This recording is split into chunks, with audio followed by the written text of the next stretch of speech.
வணக்கம் நண்பர்களே, தோப்புக்கு வந்தாச்சு. தோப்பில் தண்ணி ஓரளவு வத்திருச்சு, எல்லாம் கவாயில் வடிஞ்சிருச்சு போல். இங்கே பாருங்க, தேன் கூடு மாட்டம் இருக்குது.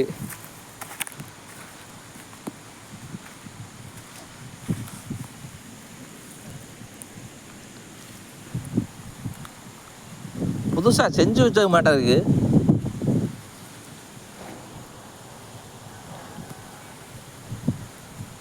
கொஞ்சம் கூட தேன் இருந்து எடுத்ததுக்கான ஒரு ஆதாரம் கூட இல்லை. இது எப்படி என்னன்னு எனக்கும் தெரியல. தேன் கொடுத்தேன் அப்படியே மெழுகு. இது மெழுகுனா இது எப்படி இவ்வளோ ஒயிட்டாக பியூராக என்னமோ நம்ம கம்பெனியில் தயார் பண்ண மாட்டம் இருக்குது. அப்படியே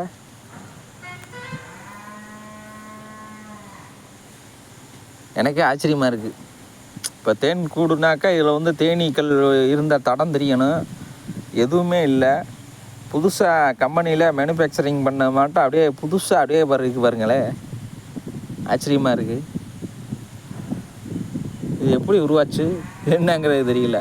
உங்களுக்கு எதுவும் தகவல் தெரியும்னாக்கா கமெண்ட் பண்ணுங்கள்.